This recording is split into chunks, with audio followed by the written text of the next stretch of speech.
चलो चलो चलो चलो चलो चलो ब्रेक पे जाने से पहले हमने कंसीडरेशन का सिंगल साइडेड कंसीडरेशन वैलिड होता है नहीं होता है अपन ने उसके ऊपर चर्चा कर लिया। अभी कंसीडरेशन में एक छोटा सा टुकड़ा बचा है, दैट इज स्ट्रेंजर पार्टी होती है ना, स्ट्रेंजर टू कंसीडरेशन या स्ट्रेंजर टू कॉन्ट्रैक्ट, ऐसा सुना कुछ?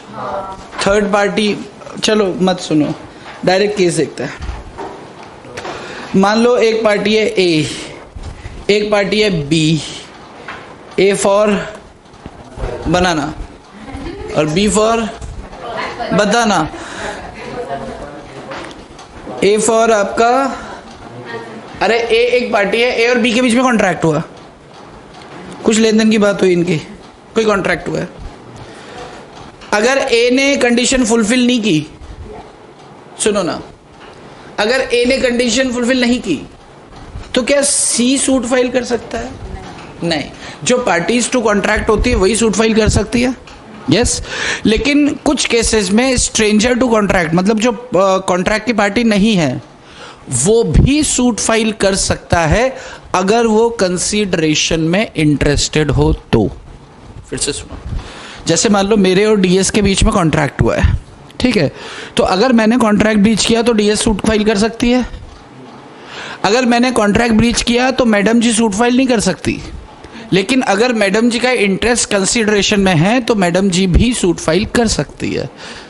बात समझ में आ रही है? एक एग्जांपल लेते उससे समझ आएगा। चेन्नैया वर्सेस रमैया का केस था। चेन्नैया वर्सेस रमैया, एक माँ थी एक बेटी थी। अब बताओ माँ कौन थी और बेटी कौन थी? चेन्नैया माँ थी, सी पहले आता है। अरे भाई कौन पहले आया जहान में? पहले कौन है, सी या आर? सी पहले आया। तो चेन्नैया माँ थी और रमैया उसकी बेटी थी। माँ ने, अच्छा जो माँ थी वो विडो थी, तो माँ ने अपनी बेटी को अपनी ज़मीन, विडो मतलब विधवा, हाँ, माँ ने अपनी ज़मीन बेटी के नाम कर दी, ये कहते हुए कि तेरे चाचा ने हमें तेरे पापा के जाने के बाद बहुत सपोर्ट किया, फाइनेंशियली, इमोशनली, तो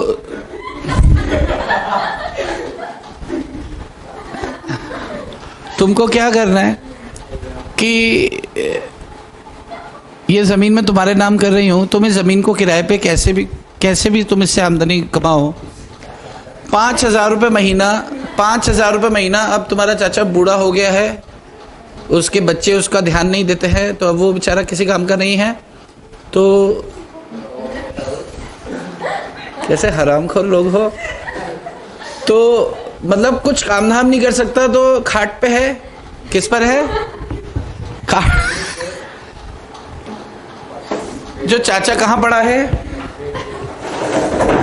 बेड रेस्ट में है, मतलब बेड पे क्या कर रहा है? रेस्ट कर रहा है। तो अब चाचा को ना 5,000 रुपये महीना तुम देती रहना, मेरे जाने के बाद भी, तो मैं ज़मीन तुम्हारे नाम करूं। तो रमैया ने बोला कि हाँ मम्मी ऐसा ही करूंगी, मैं तो बहुत ही अच्छी हूँ, मैं चाचा का पूरा ख्याल रखूँ, ठीक है। 4 साल तक तो उसकी बेटी जो थी रमैया चाचा को 5,000 रुपये महीना देती रही। एक बार उसकी माँ का देहांत हुआ, उसके बाद से उसने पैसे देना बंद कर दिया। तो चाचा ने सूट फाइल किया। रमैया ने कहा कि तुमको क्या लेना देना, इस कॉन्ट्रैक्ट में तुम्हारा कहीं हस्ताक्षर नहीं है, तुम्हारा कहीं सिग्नेचर नहीं है। लेकिन चाचा ने क्या कहा, मैं कंसीडरेशन में इंटरेस्टेड हूँ, उस कॉन्ट्रैक्ट की वजह से आमदनी मेरी बनी हुई थी, तो फिर मैं आपके ऊपर सूट फाइल कर सकता हूँ। और यहाँ पर चाचा ने केस जीता। बात समझ में आ रही है? जनरल रूल क्या कहता है कि भाई साहब जो पार्टी टू कॉन्ट्रैक्ट है वही सूट फाइल कर सकते हैं, स्ट्रेंजर नहीं कर सकता। लेकिन अगर स्ट्रेंजर कंसीडरेशन में इंटरेस्टेड है, जैसे मान लो कि आदिनाथ जो हैं, आदिनाथ ने एक बहुत ही ज़्यादा रईस लड़की से शादी कर ली, बहुत ज़्यादा रईस, एक्सट्रीम। उसके पिता ने लड़की को खूब समझाया कि सुन लड़की, ऐसे शादी नहीं करते, आदिनाथ अच्छा लड़का है पर उसके पैसे तो है नहीं। तो लड़की ने कहा कि पापा आपके पैसे किस दिन काम आएंगे, आप दे दो उसको। अब वो बेटी की जिद के आगे वो नहीं चल पाई। उन्होंने इसको भी समझाया कि आदिनाथ तुम मेरी बेटी को छोड़ने का क्या लोगे, आदिनाथ ने बोला कि आपके पास कितना है?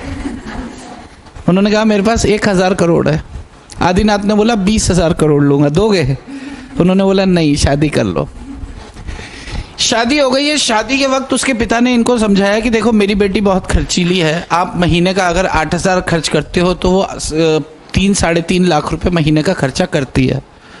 चलो मैं उसको बोल दूंगा कंट्रोल करे, गरीबी में गुजारा कर ले। तो आप 10 करोड़ रुपए मैं आपको अभी देता हूँ, ये 10 करोड़ लीजिए। शादी के वक्त इन्हें 10 करोड़ दिए और एक शर्त डाली कि इसको ब्याज पे चढ़ा दो। तो 1% भी पकड़े तो 10 लाख रुपए महीना आपको आमदनी होगी। 10 करोड़ पे 10 लाख रुपए महीना। आप सोचो कि 5 साल मेहनत करके सीएम में होता है, अगर 1 साल यहाँ मेहनत कर लोगे आदिनाथ,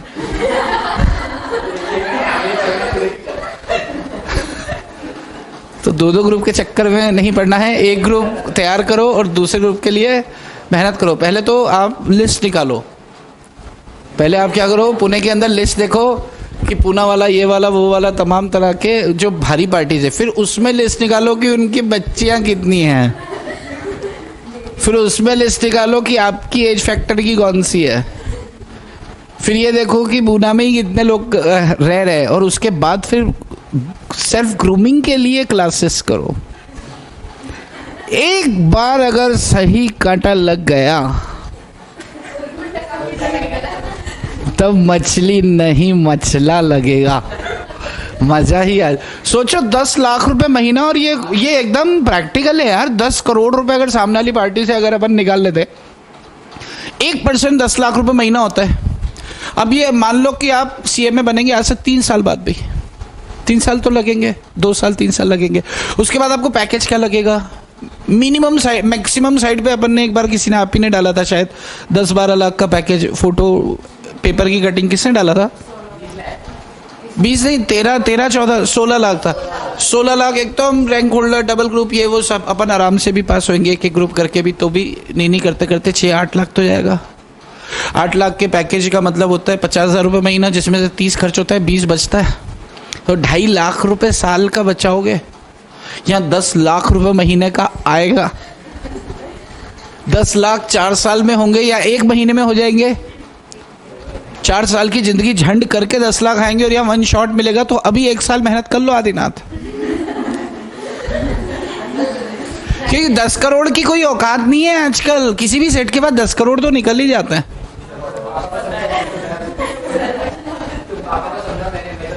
अरे पापा को बताना थोड़ी होता है कुछ। पापा को जब पता चलेगा ना 10 करोड़ आ रहे हैं, बस सेट है। पापा को तो 2 लाख रुपए महीना दिया, पापा को कैरेट ला के रख दो, हो गया। चलो ऐसा सुना है मैंने, पापा लोग खुश हो जाते कैरेट ले आओ तो अपन खैर छोड़ो ये सब। अपन कहाँ थे? आदिनाथ की, हाँ, आदिनाथ की शादी की 10 करोड़ बंदे ने दिए कि इस पे 10 लाख ब्याज आएगा, 5 लाख आदिनाथ तुम रख लेना, लेकिन 5 लाख मेरी बेटी को देते रहना उसके जेब खर्च के लिए। बेचारी कैसे रहेगी?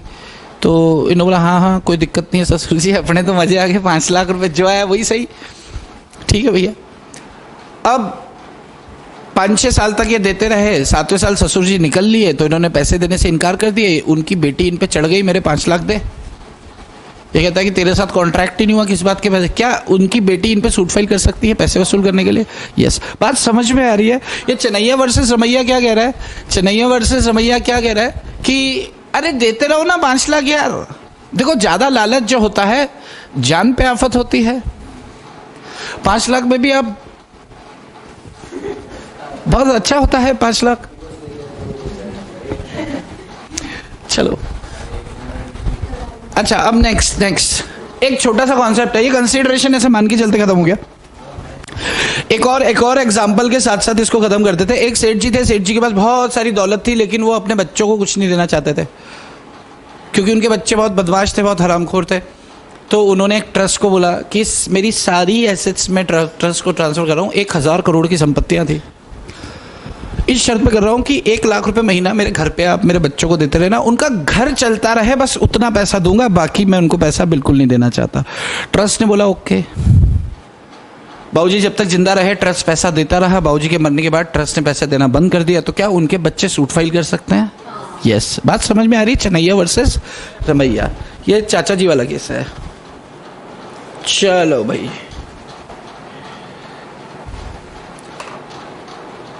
This is red. अब मैं एक छोटा सा फोटो बना रहा हूँ, इसको आप चाहें तो साथ में लिख सकते हैं, न्यू कॉन्सेप्ट लिख दो।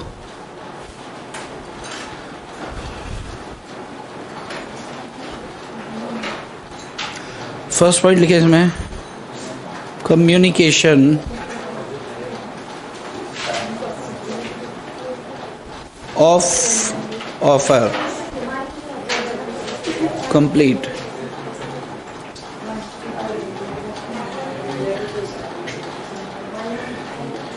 Communication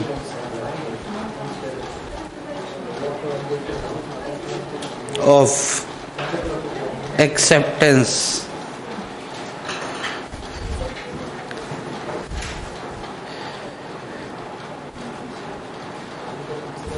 against the offerer, against the acceptor,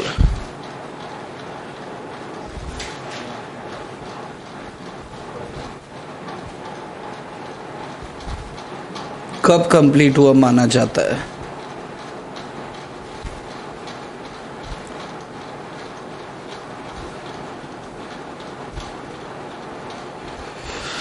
communication of offer कब कंप्लीट हुआ माना जाता है? Communication of acceptance against the offeror, against the acceptor कब कंप्लीट हुआ माना जाता है? अगर ये कॉन्सेप्ट आपको समझ में आ गया तो कॉन्ट्रैक्ट एक्ट का सबसे टफ कॉन्सेप्ट है ये। आपको कुछ याद आया? वो डेट वाला सीन होता था। गुड। अच्छा, किस किस को ये सुना हुआ लगता है? सुना लगता है। गुड। या सुना लगता है। लिख तो लो इसको। लिख चुके क्या? नहीं? अब लिखा? अब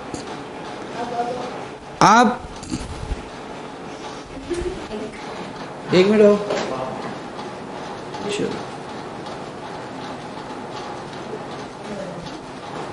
देखो, एक क्वेश्चन फ्रेम कर देते हैं।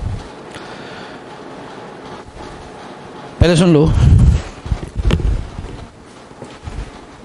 क्वेश्चन क्या है कि कम्युनिकेशन ऑफ ऑफर कंप्लीट कब हुआ माना जाता है? ऑफर कब कंप्लीट होता है? जब सामने वाले की नॉलेज में आ जाता है। मान लो मैं अपनी कार 3 लाख रुपए में बेचना चाहता हूं और मैंने, अपन ओरल बात नहीं कर रहे, अपन रिटर्न की बात कर रहे हैं, चिट्ठी की बात कर रहे हैं। मैंने एक चिट्ठी लिखी, जैसे मान लो कि ओरल की बात करें, मैंने इनसे कहा कि मैं अपनी कार 3 लाख में बेचना चाहता हूं, खरीदोगी क्या? सुनते ही ऑफर कंप्लीट हो गया, कम्युनिकेशन ऑफ ऑफर कंप्लीट हो गया। तो अपन ओरल की बात नहीं कर रहे, अपन रिटर्न की बात कर रहे हैं। किसकी बात कर रहे हैं? रिटर्न की बात कर रहे हैं। मैंने एक चिट्ठी लिखी, क्या आप मेरी कार 2 लाख रुपए में खरीदोगे? वो चिट्ठी को मैंने पोस्ट किया, चिट्ठी इनके घर पे पहुंच गई। जिस दिन चिट्ठी इनके घर पे पहुंच गई, ऐसा मान लिया जाएगा मेरा ऑफर कंप्लीट हो गया, कम्युनिकेशन। क्योंकि हम ये मान के चलते हैं, अज्यूम करके चलते हैं कि जिस दिन चिट्ठी पहुंचती है उसी दिन फटती है। मतलब उसी दिन एनवलप को खोला जाता है और पढ़ी जाती है, तो सेम डे। तो अपन क्या बोलेंगे? जिस दिन एक्सेप्टर ने रिसीव कर लिया है चिट्ठी, वही टाइम पर ये कम्युनिकेशन ऑफ ऑफर कंप्लीट हो गया। तो ये पहला जो अपन ने लिखा है, कम्युनिकेशन ऑफ ऑफर कंप्लीट कब हुआ माना जाता है? तो जिस दिन जो ऑफरी है, जो एक्सेप्टर है, उसके बाद चिट्ठी पहुंच गई। Yes, okay. अब दूसरी बात, कम्युनिकेशन ऑफ एक्सेप्टेंस कंप्लीट कब हुआ माना जाता है? Against offeror and against acceptor. इसका मतलब क्या? इसका मतलब क्या? एक्सेप्ट करके? नहीं, देखो, कम्युनिकेशन ऑफ ऑफर कंप्लीट हुआ, मैंने चिट्ठी भेजी, पहुंच गई, कम्युनिकेट हो गया। अब वहां से आपने पोस्ट किया, मेरे पास पहुंच गया। तो अगेंस्ट ऑफरर, अगेंस्ट एक्सेप्टर, इसका मतलब क्या है? हाँ,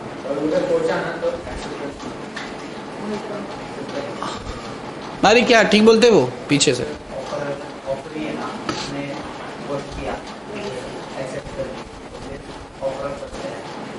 हाँ, ये उन्होंने भी वही बात बोला है, देखो अगेंस्ट ऑफरर और अगेंस्ट एक्सेप्टर का मतलब क्या, ध्यान से सुनना क्योंकि ये टफ कॉन्सेप्ट और ये थोड़ा देर से समझ में आता है। यस,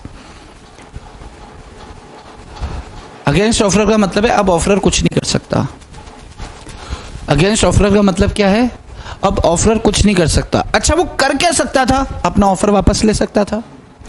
मैंने इनको चिट्ठी भेजी कि मेरी कार 3 लाख में खरीदोगे क्या, 3 दिन से इनका कोई रिप्लाई नहीं आया। मेरे पास फेस टू फेस कोई कस्टमर आ गया तो मैंने इनको फ़ोन करके मना कर दिया कि मैंने कहा बहन जी वो मैंने आपको ऑफर दिया था ना, वो मैं कैंसिल कर रहा हूँ।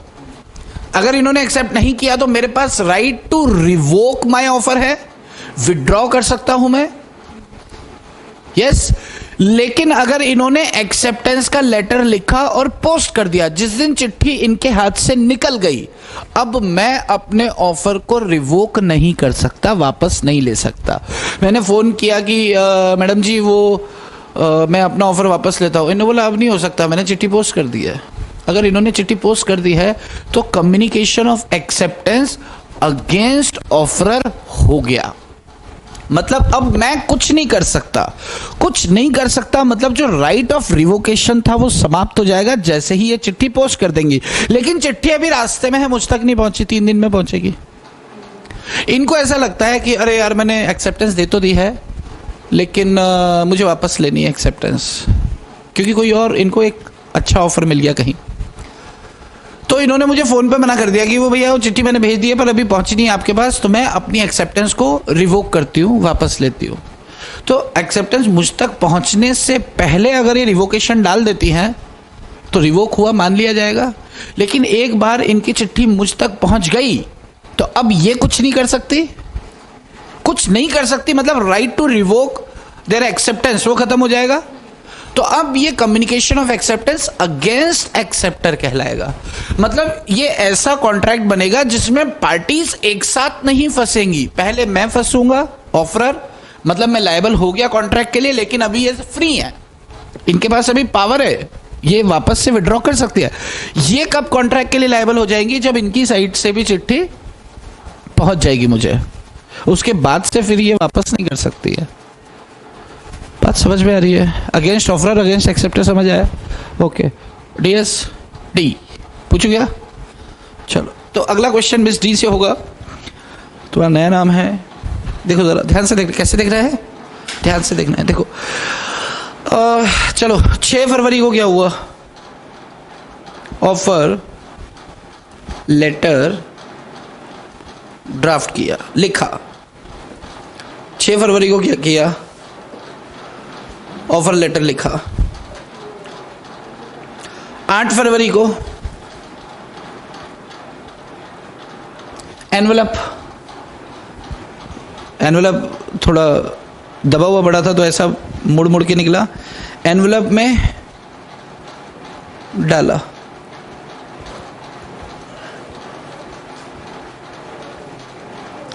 10 फरवरी को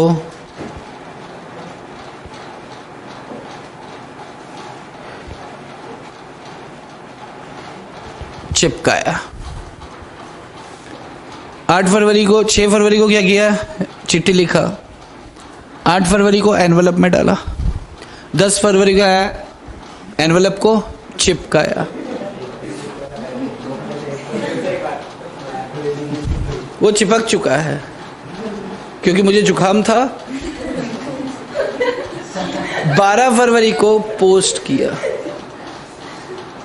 12 फरवरी को पोस्ट कर दिया।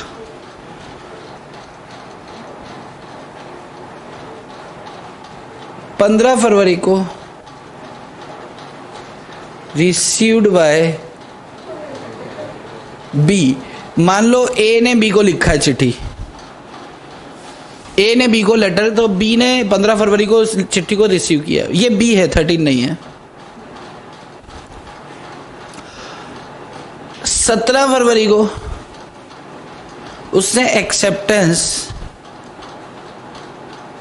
लेटर ड्राफ्ट किया। 19 फरवरी को एनवलप में डाला।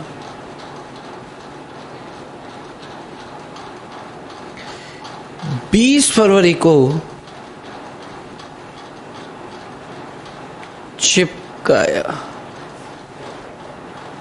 22 फरवरी को पोस्ट किया,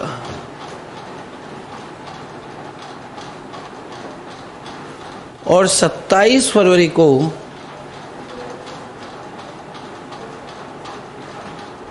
रिसीव्ड बाय ए।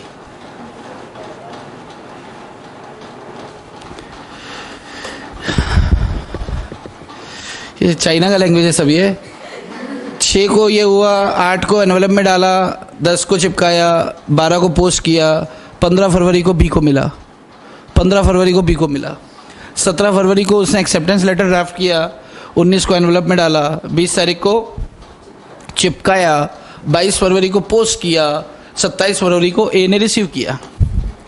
अब आपके सामने 3 क्वेश्चंस है। Question number 1, madam ji communication of offer कब कंप्लीट हुआ माना जाएगा? मैडम जी मतलब एक ही व्यक्ति हैं। यस बोले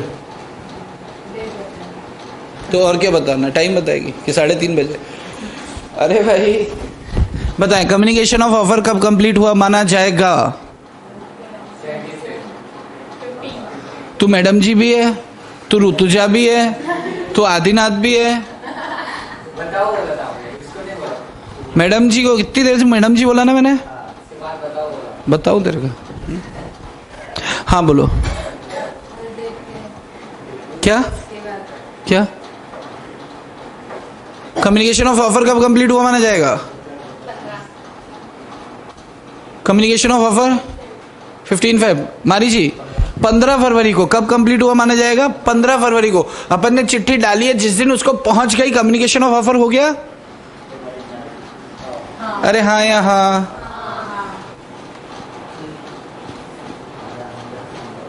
चलो ये आपका पहला वाला आंसर हो गया। Second answer, communication of acceptance against acceptor कब माना जाएगा? सीके communication of acceptance against acceptor कब माना जाएगा?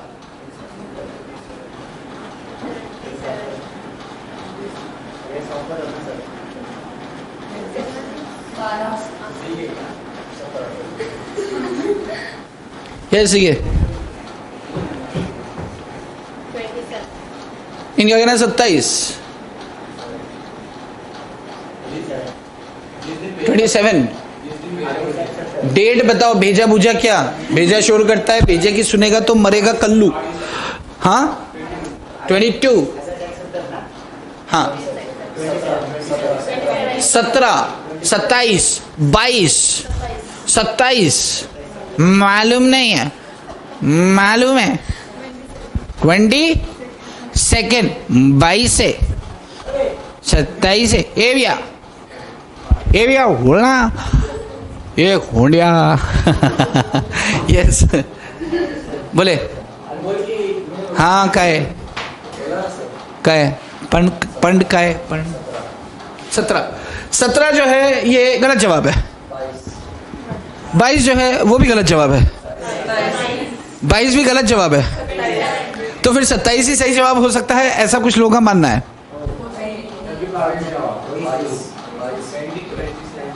27 इज राइट आंसर। 27 7 27 2 7।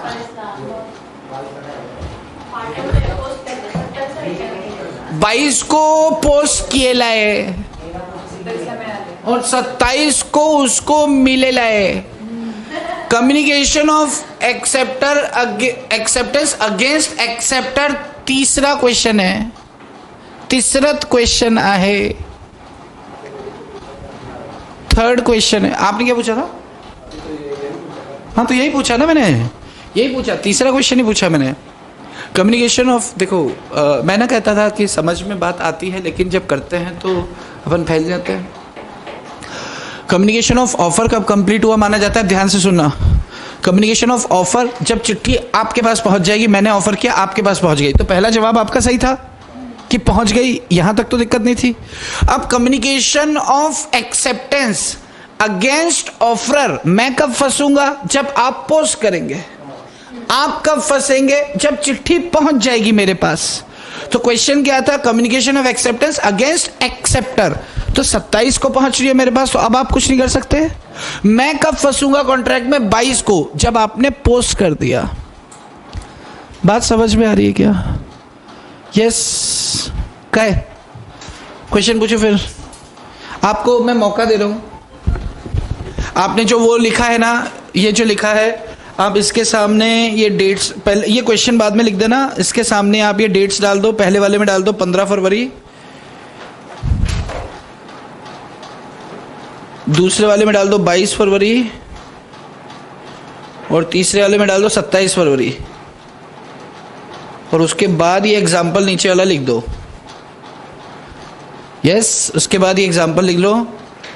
ये जो है बहुत ही अच्छा एग्जाम्पल है, बहुत इंटेलेक्चुअल तरीके से तैयार किया गया है, बहुत मेहनत के साथ। आप इसको लिख लें। लिखो।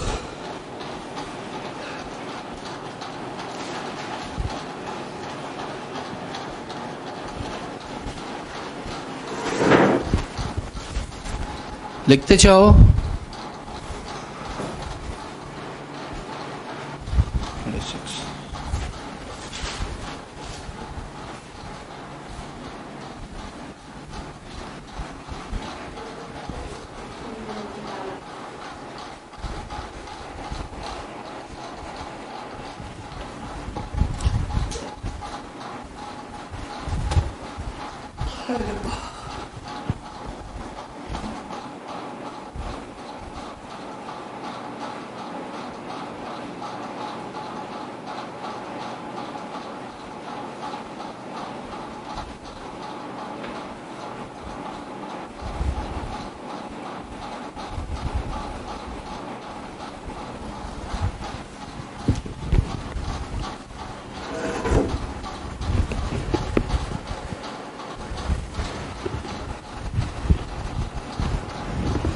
ये 27 फरवरी में दिख नहीं रहा है, पर आप लिख लेना। क्या लिखा है नीचे? रिसीव्ड बाय ए, रिसीवर्ड बाय ए।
चलो 21 ले लेते हैं।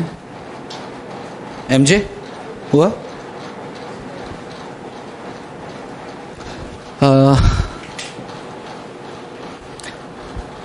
एक भाभी जी थी, भाभी जी का नाम था सरिता भाभी। क्या नाम था? सरिता भाभी। ये देख आदिनाथ को अच्छा लग रहा है, ये आर है, आर। सरिता भाभी थी। दूसरी थी ललिता। कौन सी? ललिता भाभी। और तीसरी थी बबीता।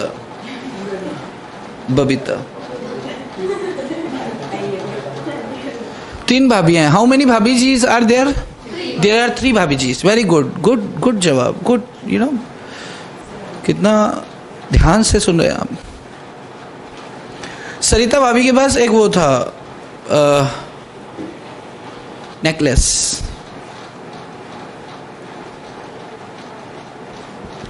नौलखा हार था। सविता भाभी के पास एक नौलखा हार था।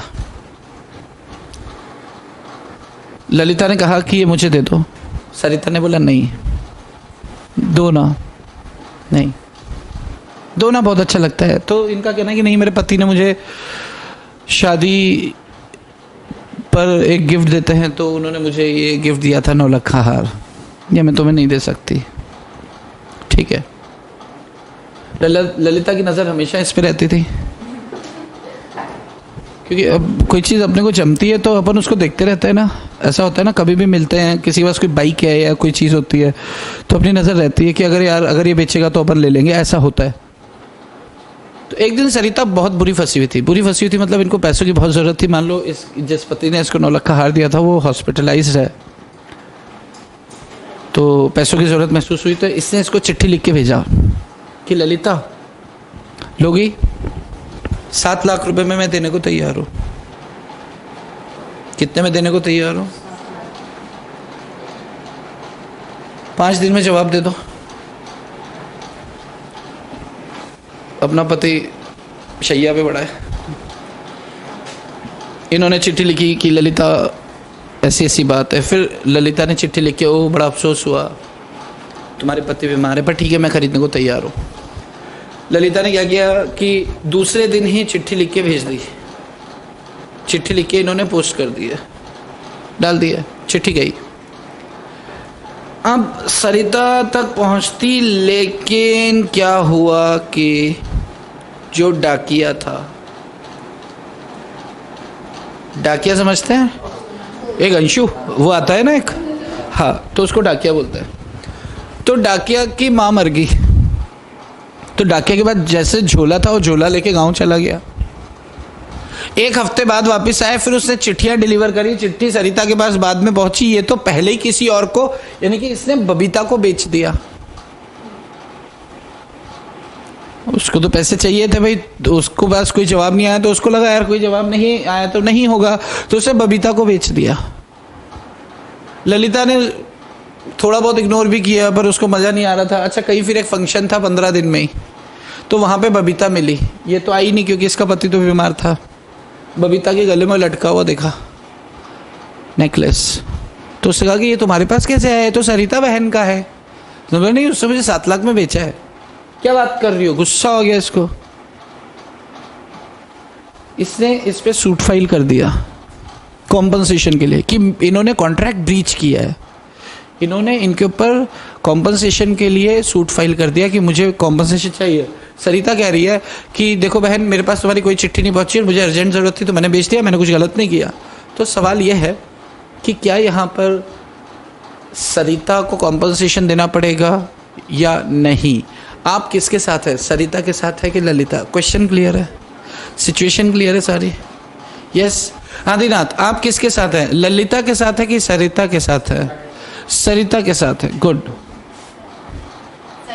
सरिता के साथ है। सरिता सरिता सरिता सरिता सरिता, पूरा देश सरिता के साथ है। हाँ, सरिता के साथ है। पवन जी आप किसके साथ हैं? पवन जी कह रहे हैं मैं ललिता के साथ। जब सब सरिता के साथ है, केविन में है तो नहीं? हाँ नहीं,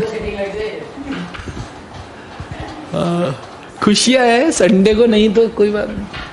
लोग संडे को फंडे बनाते हैं, पवन जी 6 दिन फंडे बनाते हैं। चलो अच्छा, तो हम कहाँ थे? हम सरिता के साथ है और पवन जी ललिता के साथ है। पवन जी कह रहे हैं जब इतने लोग सरिता के साथ हो तो ललिता अकेली पड़ गई तो उसको कंधा तो देना पड़ेगा। ओके, तो नहीं, वो अनिकेत आया नहीं तो तीनों के साथ होता। अब सवाल है कि क्यों सरिता के साथ? क्यों? यस, सरिता के साथ क्यों? हाँ देखो ना, हाँ वो तो 5 दिन तो खत्म ही हो गए ना, देखो। हाँ बाद में ना, वही तो मिली नहीं थी।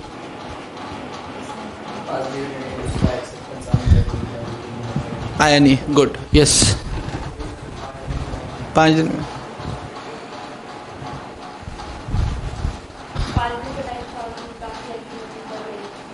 तो उसमें उसकी क्या गलती है, ललिता की क्या गलती है? जब किसी की गलती नहीं है तो लॉ क्या कह रहा है, अब उस हिसाब से चल लो। अच्छा, ललिता की कोई गलती क्या? उसने तो सेकंड डे ही, जिस दिन आया उसके अगले दिन उन्होंने चिट्ठी पोस्ट कर दी, 3 दिन में पहुंच जानी चाहिए थी। अब डाके की मां मर गई है तो अपनी गलती है। ललिता की कोई गलती है क्या, ये बताओ? सरिता की कोई गलती है क्या, ये बताओ? जब दोनों में से किसी की गलती नहीं तो कानून क्या कहता है वैसे जवाब दे देते हैं। अब कानून क्या कहता है? ललिता को कॉम्पनसेशन मिलना चाहिए। क्यों मिलेगा? उसने पोस्ट कर दिया था, एक बार एक्सेप्टेंस पोस्ट हो गई तो ऑफरर अब कॉन्ट्रैक्ट के लिए जिम्मेदार हो चुका। अगेंस्ट ऑफरर कब माना जाता है? जब आपने एक्सेप्टेंस पोस्ट कर दी है। मिस्टर मारी, एक बार एक्सेप्टेंस अगर अपन ने पोस्ट कर दी है, एक बार एक्सेप्टेंस अगर अपन ने पोस्ट कर दी है तो सामने वाला तो फंस गया। यस, फंस गया का मतलब है वो कॉन्ट्रैक्ट के लिए लायबल है, वो ब्रीच नहीं कर सकता अगर उसने तोड़ा। तो यहाँ पर जो ललिता है वो कॉम्पनसेशन लेकर जाएंगी और पवन जी का वो शुक्रिया अदा करेंगी कि सिर्फ तुम ही थे जिसने। बबीता तो घूमने दो ना, नहीं कॉम्पनसेशन बस ले सकती है बबीता, तो घूम रही है बहन के, घूमने दो, उसका क्या है। बबीता हंस रही है मजा आ गया उसको तो बड़ा ही मजा आ गया। Babita is still very happy. चलो, तो this is what communication of offer and communication of acceptance कब कंप्लीट हुआ माना जाता है। क्लियर है? खत्म होता है। अब आता है लॉफुल ऑब्जेक्ट की बात। पेज बदल देते हैं, शायद कुछ हो जाए।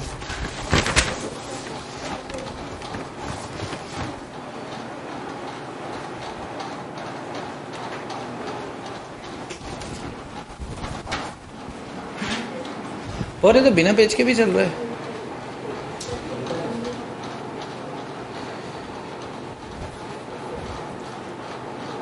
और साफ चल रहा है। इसका मतलब इसके पेपर अपन पतले वाले लेके आते हैं बटर पेपर। शांशु शटाक चल गया।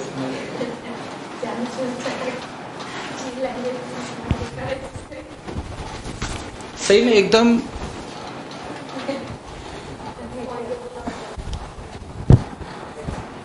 अब देखना बच्चों हैंड राइटिंग अपनी लॉफुल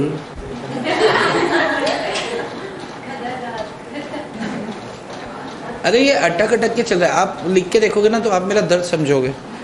सच्ची में मैं आपको क्लास के बाद 1-2 मिनट का समय दूंगा, सब कुछ ना कुछ अपना नाम ही लिखना है यहाँ पे। इतना ऐसे इतना बुरा लगता है इतनी कठिन परिस्थितियों का सामना करते हुए। लॉफुल ऑब्जेक्ट शुरू करें। लॉफुल ऑब्जेक्ट मॉड्यूल है तुम्हारे पास अभी? किसके पास है देखो। चलो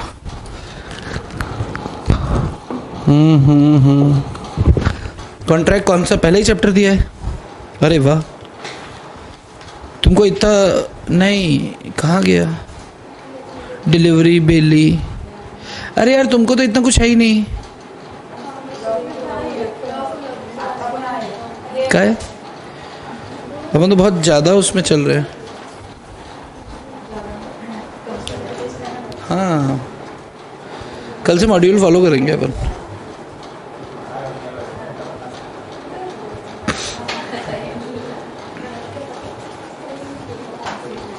लॉफुल ऑब्जेक्ट निकालो ना इसमें, ये अनड्यू इन्फ्लुएंस तक निकला। देखो लॉफुल ऑब्जेक्ट क्या होते हैं लॉ ने नहीं बताया। कुछ ऐसे ऑब्जेक्ट्स होते हैं जो इलीगल होते हैं। कौन सी गल? इलीगल। कौन सी गल? इली।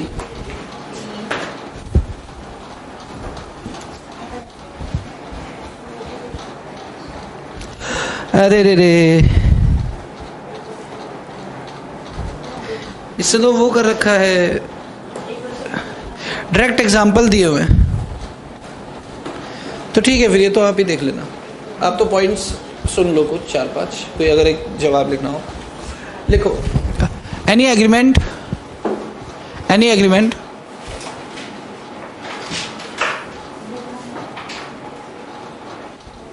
इन एनी एग्रीमेंट कर लो, in any agreement if the object is illegal slash unlawful in any agreement if, क्या लिखा, if the object is illegal slash unlawful slash opposed to public policy slash opposed to public policy OPPO OPPO SAD OPPO LCD opposed to public policy OPPO SAD opposed to public policy अगर लोक नीति के विरुद्ध है then the contract is void, then the contract is void, brackets में लिख देना illegal. अगर उद्देश्य आपका अनलॉफुल है, उद्देश्य ऐसा है which is forbidden by law, जो कानून मना करता है, उद्देश्य ऐसा है जो लोक नीति के विरुद्ध है। अच्छा याद आ रहा है अपन ने एक एग्जाम्पल लिया था, याद करो, जब अपन ने वो पढ़ा था कुछ पार्टनरशिप पढ़ा था तब अपन ने एग्जाम्पल लिया था। पार्टनरशिप डीड पढ़ते समय एग्जाम्पल लिया था कि डीड में ऐसी कोई बात ना लिखे जो किसी कानून के विरुद्ध हो, तब अपन ने पढ़ा था। वो क्या था, एग्जाम्पल लिया था, क्या लिया था, शादी कराई थी अपन ने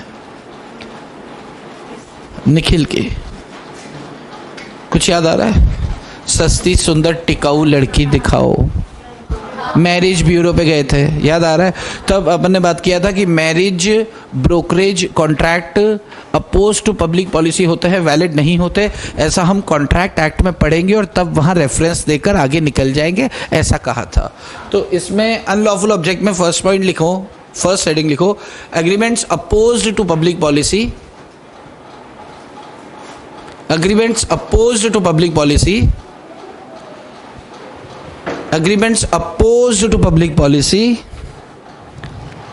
agreements opposed to public policy, agreements opposed to public policy, agreements opposed to public policy। First point लिखा है इसमें marriage brokerage contract, marriage brokerage contract, शादी की दलाली से संबंधित अनुबंध, मैरिज ब्रोकरेज कॉन्ट्रैक्ट। अगर आप किसी बंदी की शादी किसी दूसरे बंदे से कराने की गारंटी ले लेते हैं और उसके बदले पैसे खाते तो वैलिड नहीं है। यही बात अपन ने की थी, चाहे आप मैरिज ब्यूरो ही क्यों ना चलाते हो। कुछ याद आ रहा है, कभी कुछ अपन ने डिस्कशन किया था। ओके, सेकंड लिखा है एग्रीमेंट रीस्ट्रेंट इन ट्रेड। रीस्ट्रेंट मतलब है अवरोध, रुकावट, अवरोध या रुकावट। एग्रीमेंट रीस्ट्रेंट्स इन ट्रेड,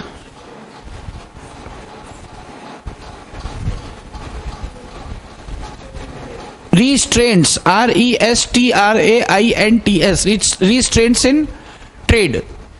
किसी के व्यापार में रुकावट, मतलब जैसे मान लो आप किसी के साथ कॉन्ट्रैक्ट करते हो कि यार तू ये माल मत बेचना, मैं तुझे 5,000 रुपये दूंगा महीने के, तो कंपटीशन को रोक रहे हैं आप।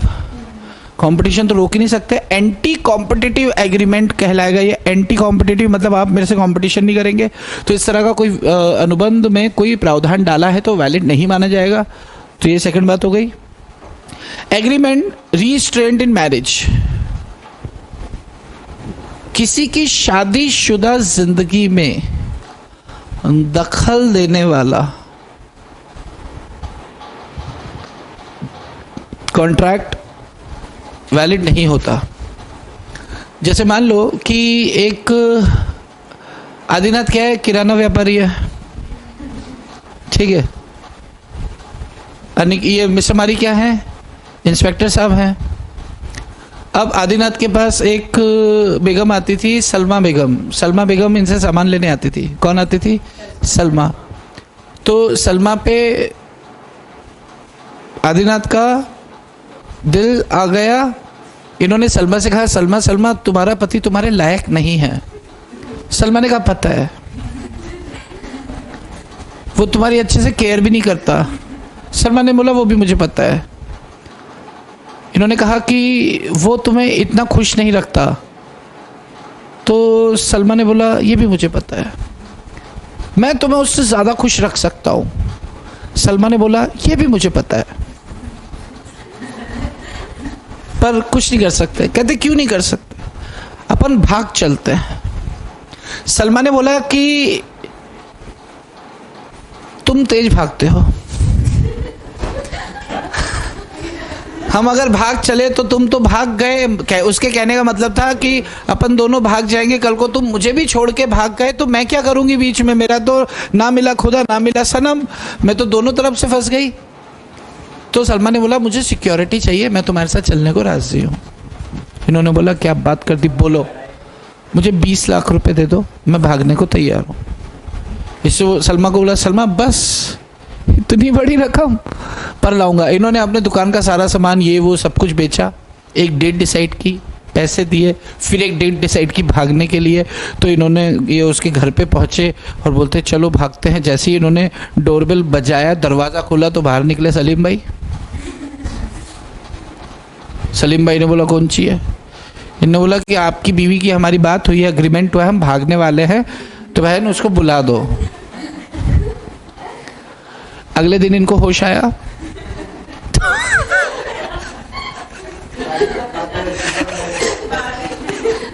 अगले दिन इनको होश आया तो ये मिस्टर मारी के पास गए। मारी कौन है? इंस्पेक्टर साहब। कि मारी साहब मेरे पैसे दिला दो 20 लाख रुपए। तो क्या इन्हें वो 20 लाख रुपए मिलेंगे? नहीं, क्योंकि सरकार कहती है कि किसी के शादीशुदा जीवन में हस्तक्षेप करने वाला कोई भी कॉन्ट्रैक्ट वाइड होगा। इलीगल काम करोगे तो भूल जाओ तुम्हारा जो लगा था। बात समझ में आ रही है क्या? तो लॉ बिल्कुल यहाँ पर कहता है कि ये कानून हम आपकी मदद नहीं करने वाले, भूल जाओ, आपने गलत काम किया तो एग्रीमेंट रजिस्टर। देखो किसी की शादी होने से रोकने के लिए अगर आपने एग्रीमेंट किया वो भी वाइड है। जैसे मान लो आपने वेलकम पिक्चर देखी, अभी हम जिंदा हैं, वेलकम में ही था ना। जैसे मान लो कि अक्षय कुमार की शादी हो रही है और वो गाना चल रहा है इंशाअल्लाह, वो उसकी एंगेजमेंट वाले टाइम का गाना है ना। तो मान लो शादी हो रही है, फिर वो मल्लिका शेरावत आती है कि ये पप्पू छोटू कालू और ये धीरिया, धीरज था पर उसे प्यार से धीरिया बोलते थे, ये चारों मेरे बच्चे हैं और अक्षय कुमार इनका बाप है, तो इसकी शादी आप कैसे करा सकते हैं? तो फिरोज भाई क्या बोलेंगे? अभी हम जिंदा हैं, तुम्हारे साथ इंसाफ होगा। और शादी टूट जाती है। मान लो परेश रावल और मल्लिका शेरावत के बीच में कॉन्ट्रैक्ट हुआ होता, शादी तोड़वा दे, तुझे 5 लाख रुपए दूंगा। मल्लिका ने शादी तोड़वा दी। अब परेश रावल बोलता है कि चल भाग, नहीं देता, भाग साली। वो उसको वैसे नहीं देता तो क्या वो वसूल कोर्ट में जाके वसूल कर सकती है? नहीं, आपने एक्ट इलीगल किया है तो कानून आपकी मदद नहीं करेगा। तो किसी के शादीशुदा जीवन में अगर आप कोई व्यवधान डालना चाहते हैं, उससे संबंधित कोई कॉन्ट्रैक्ट है वैलिड। नेक्स्ट लिखे एग्रीमेंट, क्या बोलते हैं इसको, सिर्फ लिखे maintenance and champerty, maintenance and champerty, CHAMP। जैसे चंपू होता है ना, चंपू, ऐसे चैम्पर्टी, चैम्पर्टी। इसका मतलब जो चैम्प बनेगा उसको चाय मिलेगी। हाँ, चैम्पर्टी। ये मेंटेनेंस एंड चैम्पर्टी क्या होता है यार? कि मामले को उकसाने के लिए, उकसाना। आदिनाथ क्या कर रहा है? उकसाना, रुकसाना नहीं, मामले को उकसाना। क्योंकि इसके पास सब, कोई सकीना आती थी, हसीना आती थी, आज कौन आई है? सलमा आई है। अभी रुखसाना क्या सोच रहा है? मामले को उकसाने। जैसे मान लो कि आप क्या कर रहे हो, मान लो एक मिस्टर पप्पू राजू है, क्या नाम है? पप्पू राजू। पप्पू राजू का एक चाचा है, उसका नाम है राजू पप्पू। उसका क्या नाम है चाचा का? राजू पप्पू। तो जो पप्पू राजू के पापा है उनका क्या नाम है? पप्पू राजा। पप्पू राजा पप्पा नहीं, आप कंफ्यूज हो जाएंगे। अपन ABC ले लेते हैं। A क्या है? चाचा है। B क्या है? भतीजा है। C क्या है? बाप है। C मर गया। मान लो पप्पू राजू का बाप मर गया है, उसके चाचा ने उसको पाला पोसा बड़ा किया सब कुछ, लेकिन अप्रॉक्स ये मान के चले कि 80 करोड़ रुपए की ज़मीन उनके पास है। पप्पू राजू के नाम थी जो उसके चाचा ने धीरे धीरे अपने अंडर में कर रहे हैं। उसको खाना पीना ये वो दे देते हैं, उसको पढ़ने नहीं भेजा, पढ़ लिख जाएगा तो समझदार हो जाएगा, तो उसको पढ़ने लिखने नहीं भेजा, अच्छी बात है। अब क्या हुआ कि उसका एक फ्रेंड था कौन, मान लो मिस्टर आदिनाथ उसके चाचा से चिढ़ता था। उससे बोला कि यार तुम्हारे पास 80 करोड़ की तेरे नाम की ज़मीन है और तेरा चाचा तेरे को ऐसे बेवकूफ़ बनाता है, तो तू यार थोड़ा तो सोच। उन्होंने बोला देख चाचा ने मुझे पाला पोसा है और सब कुछ इतना बड़ा किया ये वो सब, तो अब मैं उस पर सूट फाइल करूँ, अच्छा नहीं लगता यार। और सही बात बोलूँ तो मेरे पास पैसे भी नहीं है। इन्होंने उसे और उकसाया और बोला कि पैसों की मदद मैं करूँगा, जब तक केस चलेगा, जब तक पेशियाँ होंगी, वकील वगैरह सारा खर्चा मेरा, क्योंकि तू मेरा यार है यार। उन्होंने बोला अच्छी बात है करो, पर तू ये सब क्यों कर रहा है कि तेरी जो ज़मीन है ना हाईवे पे है, उसमें 10x10 का टुकड़ा दे देना, एक छोटी सी दुकान डाल लूँगा मैं उधर चाय की, या कोई कंटीन डाल लूँगा, वहाँ पे चल जाएगी। तो डील डन हो गई कि जितना भी केस लड़ेंगे उससे संबंधित सारा खर्चा आदिनाथ उठाएंगे, और केस जीत गए तो उसके बदले में 10x10 की शॉप इन्हें मिल जाएगी। केस जीत गए, मान लो 6 लाख रुपए 5 लाख रुपए का खर्चा हो गया, ये केस जीत गए। केस जीत गए तो अब आदिनाथ को ज़मीन उसने देने से इनकार कर दिया, कहता भाग यहाँ से, नहीं देता। अब आदिनाथ ने उस पर सूट फाइल किया, तो कोर्ट इनसे क्या कहेगी, देखो वो आराम से घर पे बैठा था, वो केस नहीं करना चाहता था, आपने उसको केस करने के लिए उकसाया, उसके बदले में आपको दुकान मिलनी चाहिए थी, अब नहीं मिलेगी। क्यों? क्योंकि ये लोक नीति के विरुद्ध है। वरना अगर इसको ओके कर देगी ना सरकार, तो हिंदुस्तान में 50% केसेस और बढ़ जाएंगे। अगर आप केस करने के लिए उकसाएंगे तो देखो बात बात पे कानून। आपको पता है आप किसी को छू भी दें, आप किसी को अगर थोड़ा जोर से छू भी दें, जोर से मतलब अगर आपने किसी की कॉलर पकड़ ली अपराध है। बैटरी एंड असॉल्ट सुना है आपने? अगर आपने किसी को धमका दिया एकदम जोर से, ऐसे किसी को आपने धमका दिया, अपराध है। किसी को आपने उंगली टच कर दी, किसी को जोर से ऐसे पुश कर दिया, अपराध है। बात बात में, ये मजाक में नहीं, ये अभी उसको उंगली दे रही है तो ये मजाक वाली उंगली की बात नहीं है, ये सीरियसली वाली उंगली की बात है। अगर सीरियसली टच किया, धक्का दे दिया, इंटेंशनली लोगों ने उकसा दिया। अच्छा सोचो, आपने किसी को धक्का दिया, वो गिर गया, उसका सर फूट गया, केस कर सकता है? आपसे किसी को गलती से धक्का लग गया, तब केस तो होगा, लेकिन आप तब बचोगे जैसे बस में होता है ना, आप वो पकड़ के खड़े रहते हो, बस चल रही है। अगर आप बम्बे में हैं तो क्या होता है कि मुश्किल से 5 सेकंड के लिए गाड़ी रुकती है और एकदम खींच के और अनाप शनाप चलाते वो लोग। अब आपका स्टेशन है, आप पीछे हो तो उतरना आगे से पड़ता है और एकदम दौड़ के निकलना पड़ता है। तो आगे एक बाबूजी खड़े हैं बूढ़े से, आपको निकलना है, उनके शोल्डर पे जोर से झटका लगा तो उनके दांत गिर गए। आपने उस पर पाँव रख दिया तो आपने बाबूजी के दांत तोड़ दिए। तब उन्होंने सूट फाइल किया, इससे मुझे धक्का दिया और मेरे दांत तोड़ में। अब वो बाबूजी अगर आप पे सूट फाइल करेंगे तो आप बच जाओगे, लेकिन आपको अधिकार नहीं है कि किसी बाबूजी के दांत तोड़ दो। अगर आपने सामने से धक्का दिया होता और दांत गिरते और आप कुचल देते तो ये अपराध होता। तो इसलिए लॉ ने बोला कि देखो बात बात पे कानून बना हुआ है, और बात बात पे अगर आप उकसाते रहेंगे तो हमारे यहाँ तो इतना, जो चुप बैठा है उसे चुप रहने दो, जो अपनी मर्जी से आता है उसको आने दो। जो चुप बैठा है इसका मतलब उसको, वो शांत है। उकसाएंगे तो हर आदमी बुरा लगने लगेगा, चाहे वो आपके घर का सदस्य क्यों ना हो। तो ये उकसाने वाले जो होते हैं ना, ये जिंदगी को तबाह करके रख देते हैं। क्या करके रख देते हैं? तबाह करके रख देते हैं। यस, इसलिए लॉ ने क्या बोला, मेंटेनेंस एंड चैम्पर्टी वाला scene oppose to public policy माना जाएगा। कितने पॉइंट्स हो गए? 4 हो गए। नेक्स्ट लिखो, adoption of child. Hindu law के अंदर, अच्छा अडॉप्शन ऑफ चाइल्ड समझते हैं? ये नेक्स्ट पॉइंट था भाई, इसी में चल रहा है अभी, अपोज टू पब्लिक पॉलिसी में ही चल रहा है। अडॉप्शन ऑफ चाइल्ड समझते हैं? बच्चे को गोद लेना। देखो, बच्चा गोद लेना और बच्चा गोद में लेना, दोनों में फर्क है। क्या फर्क है? गोद लेना जो होता है वो परमानेंट नेचर का ट्रांजैक्शन होता है, और गोद में लेना बस ऐसे खेलते हैं और तीसरी बार जब ऊपर करते हो, जब वो नीचे आता है तो हम उसको बोलते हैं कि भैया वापस ले लो, ये तो कुछ गलत कर चुका है। तो अगर इसको क्या बोलते हैं, बच्चा अडॉप्ट करना मतलब हमेशा आपकी गोद भराई करा लेना। क्या करा लेना? गोद भराई। आपको तो पता है बच्चे छोटे होते हैं, है ना? बेबी सिटिंग करती है ना तू? नहीं करती? झूठ मत बोल, तूने बोला था मुझे चाची का बच्चा संभालती है। ओके, तुम क्या बात कर रहे थे?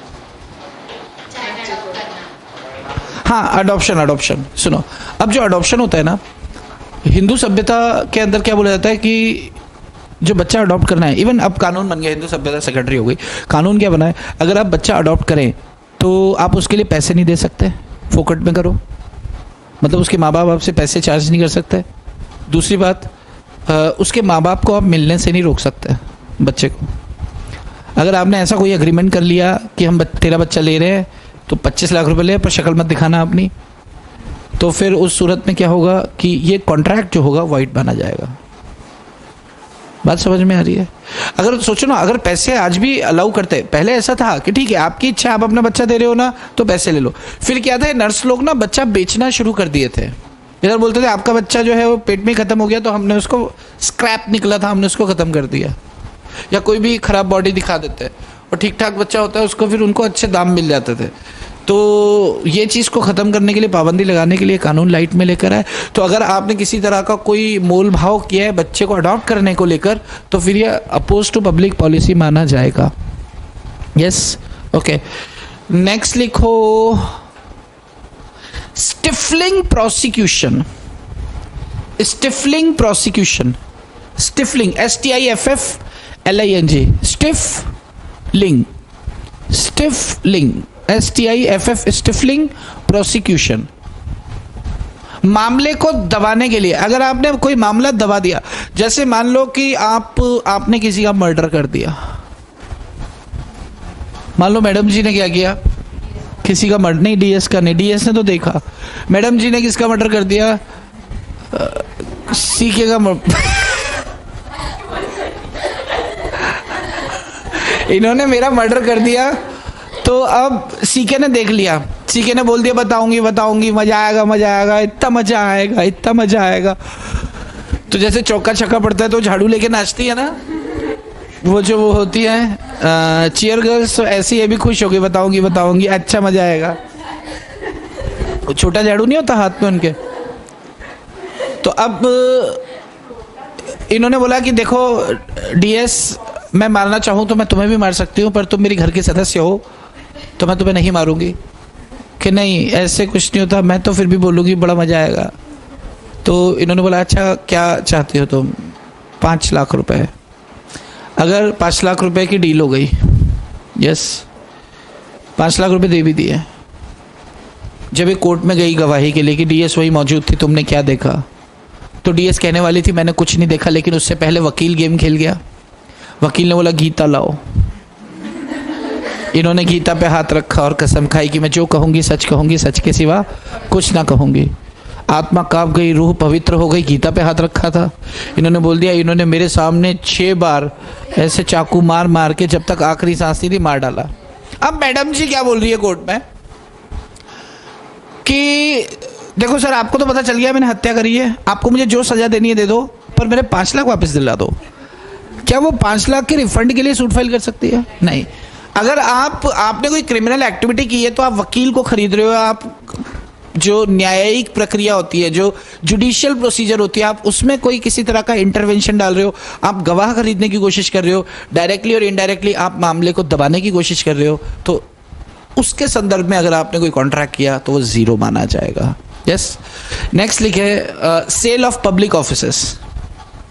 Cell of public offices, public offices का मतलब है यार कोई भी पदवी होती है। या एक छोटा सा उदाहरण लेते हैं, जैसे मान लो कि आप सारे के सारे CM में बन गए, ऑफिसेस, आप सारे क्या बन गए हो? CMA, सब बन गए CM में। आप सबका कम्युनिकेशन स्किल भी मान लो ठीक हो गया, स्मार्ट सीएमए बने आप, एकदम स्मार्ट, वेरी स्मार्ट। एक कंपनी का इंटरव्यू होना था, उसमें रिक्वायरमेंट थी सीएमए की। अच्छा, सीएमए की रिक्वायरमेंट थी तो सारे सीएमए पहुंचेंगे, 200 लोग वहां पर इंटरव्यू देने पहुंचे, कितना 200, सारे के सारे सीएमए। अब जब सब सीएमए हैं तो आप में कोई विशेषता तो है ही नहीं। अब विशेषता वाक्पटुता होती है, बोलने का तरीका होता है, आप कैसे बात कर पाते हैं, आप कैसे इंप्रेस कर पाते हैं। तो 3 लेवल में इंटरव्यू होता है। पहला लेवल क्या होता है? एचआर राउंड होता है, एचआर, ह्यूमन रिसोर्स। वहाँ पे एक लड़की बैठी होती है, कंपनी की लड़की बैठी होती है वहाँ पे, एचआर वाली होती है, एकदम बाल प्रेस करके, एकदम टंच सी लड़की आपको नजर आएगी वहाँ पे एकदम। आप ऐसा होता है, मेरे फर्स्ट इंटरव्यू में मैंने ऐसा एक्सपीरियंस किया था कि 3 लेवल में इंटरव्यू होते हैं। पहला लेवल जो होता है वहाँ पे एचआर राउंड होता है। एचआर में या तो क्या होगा कि अच्छा, जो भी लड़का हो लड़की हो, एकदम फाड़ इंग्लिश वाले होते हैं, ये एकदम फाड़ इंग्लिश बोलते हैं। तो उनका सबसे पहला सवाल होता है, tell me something about yourself, अपने बारे में कुछ बताओ। जब हमारा फर्स्ट इंटरव्यू, अच्छा मैं भी थ्रू आउट हिंदी मीडियम रहा हूँ, हिंदी मीडियम स्टूडेंट, तो जब मेरा फर्स्ट इंटरव्यू होना था तो मुझे पता चला कि यार, जैसे अभी मैं आपको बता रहा हूँ कि पहला क्वेश्चन यही होता है कि अपने बारे में कुछ बताओ। तो अब जो हिंदी मीडियम होते हैं, जो इंग्लिश मीडियम होते हैं, उनको टेंशन नहीं होती। हिंदी मीडियम को टेंशन क्या होती है कि उसे अपने बारे में क्या बोलना है इसकी भी तैयारी करनी पड़ेगी, कि माय नेम इज़ लखन, ये तो चलना नहीं। तो फिर मैंने तैयार किया था कि मेरा नाम ये, मेरे पिता का नाम ये, मैं वहाँ का रहने वाला हूँ, क्रिकेट ये वो, दुनियादारी ऐसा वैसा, सब तैयार किया। अपन अंदर गए, बंदी देख के घबराहट शुरू हो गई। क्या होता है, ये हमारे अंदर बाय बॉर्न होता है। अपन गांव वाले जो लोग होते हैं ना, जब अपन बाजार या दुनिया घूमे नहीं होते तो अपने से अच्छा कोई भी नज़र आता है ना, अपन उसे देख के घबराना शुरू कर देते कि इससे बात कैसे कर पाएंगे। ठीक है, इंटरव्यू था, पर एक अंदर ये था कि एचआर वाली है, इसकी कोई औकात नहीं, अपन चार्टर्ड अकाउंटेंट है, ये फील ज़रूर था। तो ये फील आपके अंदर भी रहेगा, अपन सीएमए वाले, इसकी हैसियत नहीं है। पर वो इंग्लिश में फाड़ होती है। वो निकलने के बाद टेक्निकल राउंड होता है, फिर पूछे जाएंगे आपसे कि यार भाई साहब बताओ कॉस्टिंग का ये, बताओ ऑडिट का ये। वो आपके लिए आसान है, लेकिन ये फालतू की बकवास करती है बैठ के, इसमें दिक्कत आती है। अब वो बंदी ने अपन से भी पूछा, टेल मी समथिंग। अच्छा, उसने जब मैं पहुंचा ना, उससे बोला बैठ जाओ, तो पहली बार में तो सुना ही नहीं दिया। मैंने बोला अपन सी बात कर रही है इतने प्यार से, हाँ गजब। तब नए सी होते तो कोई ऐसा फील आता है, कुछ अलग स्पेशल, एकदम बाल प्रेस, कलर, शांशों, बंदी तैयार होके, मजा आ रहा है देखने में, बैठे वहाँ पे। पहला सवाल, tell me something about yourself.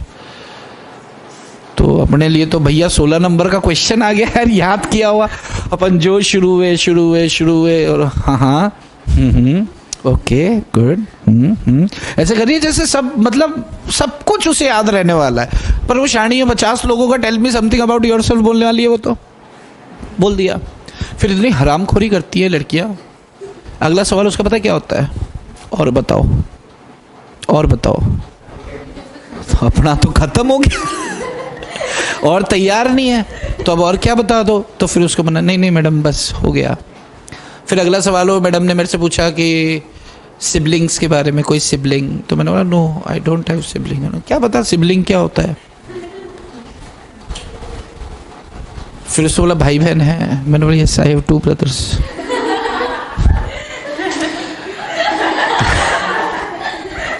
कोई अपन हिंदी मीडियम स्टूडेंट थे शुरू से, कोई शब्द अपनी नज़रों के सामने लाइफ में कभी नहीं आया, तो कैसे पता चलेगा यार सिबलिंग क्या होता है? अपने तो ऑल इंडियंस आर में ब्रदर एंड सिस्टर, सिबलिंग बोला करो ना। इंटरव्यू में सिबलिंग बोला जाता है, तो यहाँ पे सिबलिंग बोलो यार। हमें ब्रदर एंड सिस्टर सिखाया जाता है, सिबलिंग्स नहीं सिखाया गया।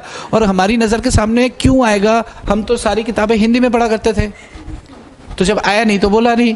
अच्छा, फिर वो बंदी हंसी, तो अपने को लगा अपना काम बन गया।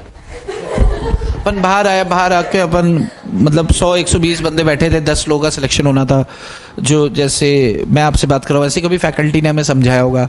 तो फैकल्टी बाहर थे, क्या हुआ कैसा रहा? मैंने कहा सर बहुत बढ़िया, एकदम शांशो करके जवाब दिया, एकदम बंदी खुश हो गई। तो सर ने बोला अच्छा क्या सवाल पूछा गया? सिबलिंग पूछ रही थी। तो उन्होंने बोला हाँ तेरे 2 भाई है ना? मैंने कहा हाँ ये भी पूछा उसने। तो उन्होंने बोला सिबलिंग का क्या बोला? मैंने बोला नहीं। तो फिर उन्होंने बोला चलो बाहर। वो मेरा पहला इंटरव्यू था और आखिरी इंटरव्यू था जब मैंने सीए बनने के बाद कभी कोई इंटरव्यू फेस किया, तो मेरा वही एक इंटरव्यू था। हालांकि जॉब करने का इंटरेस्ट इतना नहीं था, पर ऐसा होता है ना कि यार इस कंपनी में चले गए तो ये वो ख्वाब वगैरह ये वो सब तो थे। तो ऐसे ही इंटरव्यू में आप भी पहुंचे, अनिकेत भी पहुंचे, मिस हमारी। अब इंटरव्यू चल रहा है, सबकी बारी आ रही है। उनको 25 लोग शॉर्टलिस्ट करने, कुल 200 लोग आए, यानी कि अगर आप में बोलने की बात है तो सेकंड राउंड में जाओगे, वहाँ आप दिखा पाओगे। अब वो बंदी सबको पूछ रही, तुम बताओ तुम बताओ तुम बताओ तुम बताओ, सबसे अपना अपना। मिस हमारी जैसी एंट्री हुई, तो पंखा रुक गया, घूमते घूमते एकदम हवाएं तूफान में बदल जाती हैं। जब बादशाह की एंट्री होती है तो एकदम तूफान जैसा बाल हवा में उड़ने लग गए। बंदी ने बोला कोई तो प्रभावी बंदा है।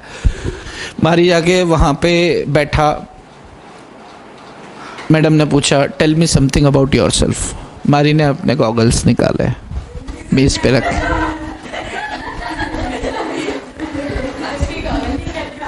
मैडम के दोनों हाथों पे अपने दोनों हाथ रखे, मैडम की आंखों में आंखें डाल के पूछा मेरे बारे में जान के क्या करोगी। मैडम ने बोला मैं कुछ समझी नहीं। तो मिस हमारी ने बोला समझो ना, यहाँ पे 200 लोग इंटरव्यू देने आए हैं, 25 का सिलेक्शन होना है। ये 25 किसी का भी सिलेक्शन हो गया तो आपको क्या मिलेगा। अब उसको बात समझ में आने लगी, आप क्या दोगे।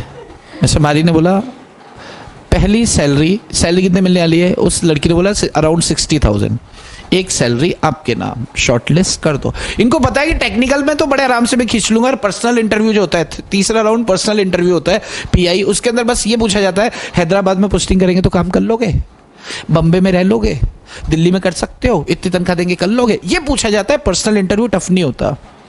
टेक्निकल राउंड में आपकी पूरी पढ़ाई लिखाई पूछी जाती है, जो बहुत आसान होती है। ये गंदा होता है अपन लोगों के लिए जो इंग्लिश से थोड़ा घबराते हैं, उन लोग के लिए थोड़ा सा टफ ये होता है जो ये बंदी बैठ के तंग कर रही होती है। बंदी ने बोला ओके डन, 25 लोगों को शॉर्टलिस्ट किया, 25वां नाम इनका था। सिलेक्शन हो गया, कुछ टेल मी समथिंग कुछ नहीं बताया इनने। अंदर जाके बंदी को सेट किया, बंदी सेट है, 60,000 रुपीज इसको उसको देने, नौकरी लग गई है। 1 महीना काम हाई फाई होती रहती है, अब इनकी मिलते हैं। 1 महीना हो गया, जैसी सैलरी मिली बंदी आके खड़ी हो गई, मिस हमारी अपनी बात हुई थी दो। इससे बोला देखो, इमोशनल होके इन्होंने चश्मा उतारा, उसकी आंखों में आंखें डाल के उसके दोनों हाथ पकड़ के कहा पहली सैलरी पे तो माँ का अधिकार होता है, तुम मेरी माँ का अधिकार मुझसे छीन लोगी। बंदी चुप, कहती नहीं मारी, माँ को दो, माँ को दो। दूसरी सैलरी है कि अब दे दो। फिर कहता है कि दूसरी सैलरी बीवी पूछ रही है कि पैसे कहाँ जा रहे हैं, आपको दे दूं सारा, ठीक है पर अगली बार ध्यान रखना। हाँ, तीसरे महीने तो इससे बोला क्या रोज रोज आ जाती है, मुंह खोल के मांगती है क्या, पागल, चल भाग यहाँ से, उसको भगा दिया। क्या वो सूट फाइल करके पैसे वसूल कर सकती है। यही बात कह रहे हैं कि जो पब्लिक ऑफिसेस पब्लिक के लिए खुले हैं, ओपन सभी के लिए हैं, तो उसमें आप अगर रिश्वत लेने देने की बात करोगे तो ये लोक नीति के विरुद्ध है। इस बात का ध्यान रखना कभी। वैसे आप तो कॉलेज का सीन ही नहीं है, पर आपके कोई रिलेटिव होते हैं जो CA में नहीं कर रहे, जिसके लिए इंजीनियरिंग कॉलेज, MBA कॉलेज, तो कॉलेजेस में क्या है कि कॉलेज के बाहर वो कुछ दलाल टाइप घूमते रहते हैं। हो गया तो 50,000 रुपये तो मैं एडमिशन कराता हूँ, आपने पैसे दे दिए उसको, अब एडमिशन हो गया तो अच्छी बात है, अगर नहीं हुआ तो आप वापस नहीं ले सकते, क्योंकि लोकनीति के विरुद्ध काम कर रहे हैं आप। बात समझ में आती है क्या। तो ये कुछ एक ऐसे कानून हैं जो कितने हो गए, कुछ 5-6 पॉइंट हो गए क्या, 7 पॉइंट। नेक्स्ट लिख लो, एग्रीमेंट्स फॉरबिडन बाय लॉ। कुछ ऐसे कॉन्ट्रैक्ट्स या एग्रीमेंट होते हैं जो कानून ने स्पेसिफिकली मना कर रखे कि ना कर, जैसे ड्रग्स को forbidden by law, forbidden by law. कुछ ऐसे कॉन्ट्रैक्ट है, कुछ ऐसे एग्रीमेंट है जो लॉ ने स्पेसिफिकली मना कर रखे नहीं करो ऐसा। जैसे ड्रग्स के अंदर डील नहीं कर सकते, अफीम आप खाना पीना घूमना बेचना नहीं कर सकते, अगर स्पष्ट मना कर रखा है तो भाई ना करो, बावजूद उसके करोगे तो तुम्हारी तुम जानो, किसी को मारना डालना काटना। बात समझ में आ रही है। तो इलीगल ऑब्जेक्ट क्या होते हैं, ऐसे ऑब्जेक्ट जो लीगल नहीं है, जो हमें पता है गलत है, वो अनलॉफुल है, बस इतना समझ लो, हमें पता है। अच्छा एक बात बताओ, आप 20 रुपए की DVD खरीद के लाते हो बाजार से, 4 पिक्चर होती है उसमें, क्या ये अनलॉफुल है। पायरेसी जो है लॉफुल होता है कि अनलॉफुल होता है? अनलॉफुल होता है। तो बस जो आपको लगता है अनलॉफुल है, तो अगर इन केस कोई केस भी आता है तो आपको जो ठीक लगता है वो आप जवाब देंगे और वो सही जवाब होगा। यस। अब एक छोटी सी बात और ख़त्म कर दे, आज का दिन ख़त्म कर दे छोटी सी बात करके। देखो वॉइड एब इनिशियो होता है ना, void ab initio. Void ab initio कब होता है? जब कॉन्ट्रैक्चुअल कैपेसिटी नहीं होती। यस। वॉइड एब इनिशियो तब भी होता है जब लॉफुल ऑब्जेक्ट नहीं होता। यार आप समझने की कोशिश करो ना, कॉन्ट्रैक्चुअल कैपेसिटी नहीं है तो पहले सेकंड से, पहले दिन से कॉन्ट्रैक्ट जीरो है, कॉन्ट्रैक्ट कर ही नहीं सकता तो वैलिड नहीं होगा। अगर ऑब्जेक्ट अनलॉफुल है तो क्या कभी ये वैलिड रहा होगा कॉन्ट्रैक्ट? नहीं, पहले दिन से, पहले मिनट से कॉन्ट्रैक्ट वॉइड माना जाएगा। तो वॉइड एब इनिशियो का मतलब क्या होता है? Void from starting, void from starting या वॉइड फ्रॉम बिगिनिंग। यस। तो अपन ऐसा कह सकते हैं कि all illegal contracts are void ab initio. अपन ऐसा बोल सकते हैं ना, ऑल इलीगल, कौन सी गल? Illegal. All illegal contracts are void ab initio. ऐसा बोल सकते हैं कि हम कि all void ab initio contracts are illegal contracts.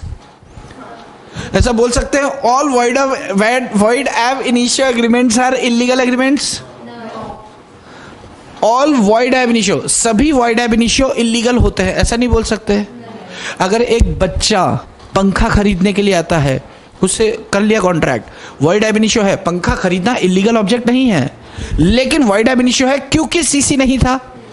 तो अपन ऐसा नहीं बोल सकते कि वॉइड एब इनिशियो का मतलब इलीगल। हाँ, ये बोल सकते हैं इलीगल का मतलब वॉइड एब इनिशियो। ये ट्रू फॉल्स में आता है यार, ये थोड़ा सा समझ के चलना पड़ेगा आपको। यस।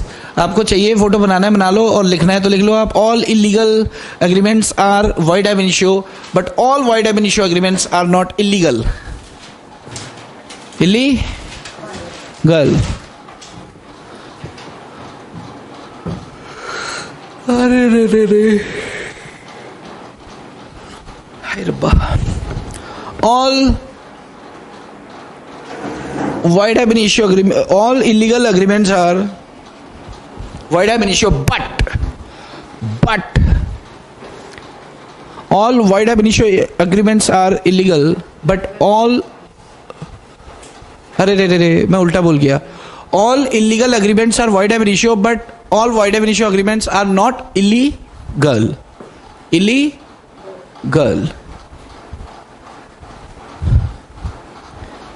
तो ये आपका जो ये होता है खत्म।